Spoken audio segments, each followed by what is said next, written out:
லிமிடேஷன்னா கால வரையறைங்க. எந்த ஒரு மனுவும் நீங்க நீதிமன்றத்துல ஃபைல் பண்ணணும்னாலும் அதுக்கு ஒரு கால வரைமுறை உண்டு, அதாவது ஒரு லிமிடேஷன் பீரியட் உண்டு. அந்த சட்டத்தை சொல்றதா லிமிடேஷன் ஆக்ட் 1963.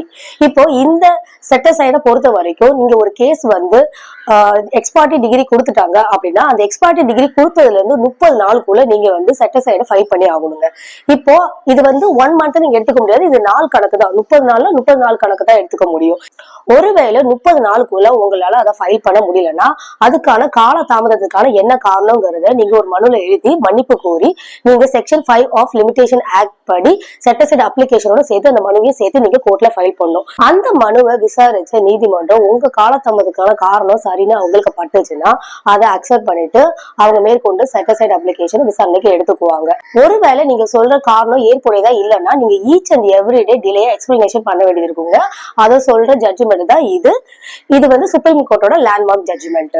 அதன்படி நீங்க அதை எக்ஸ்பிளைன் பண்ணிட்டீங்கன்னா உங்க பெட்டிஷன் அலோவ் ஆகும். ஒருவேளை உங்களால எக்ஸ்பிளைன் பண்ண முடியலன்னா உங்க பெட்டிஷன் வந்து டிஸ்மிஸ் ஆயிடும். டிலேயை பொறுத்த வரைக்கும் இவ்வளவுதாங்க ப்ரொசீஜர். சரிங்க, இப்ப மனுதாரர் சைடு பாப்போமா. இப்ப மனுதாரர் ஒரு கேஸ கோர்ட்ல ஃபைல் பண்ணிட்டு அவரால் கண்டினியூவா அதை வர முடியல, அதை எடுத்து நடத்த முடியல அப்படின்னா என்ன பண்ணுவாங்க, அந்த கேஸ கோர்ட் வந்து டிஸ்மிஸ் பண்ணிடுவாங்க. அததான் வந்து டிஸ்மிஸ் ஃபார் டிஃபால்ட்னு சொல்றாங்க. இப்ப இந்த டிஸ்மிஸ் பண்ண கேஸுக்கு அவர் வந்து திருப்பி உயிர் கொடுக்கணும்னு நினைக்காரு. அப்ப அதுக்கு என்ன பண்ணுவாங்க, அதுக்கு தாங்க ரெஸ்டோரேஷன். ரெஸ்டோரேஷனா அது என்ன? சொல்லுங்க சொல்லுங்க சொல்லுங்க சொல்லுங்க, எனக்கு இப்பவே தெரியும்.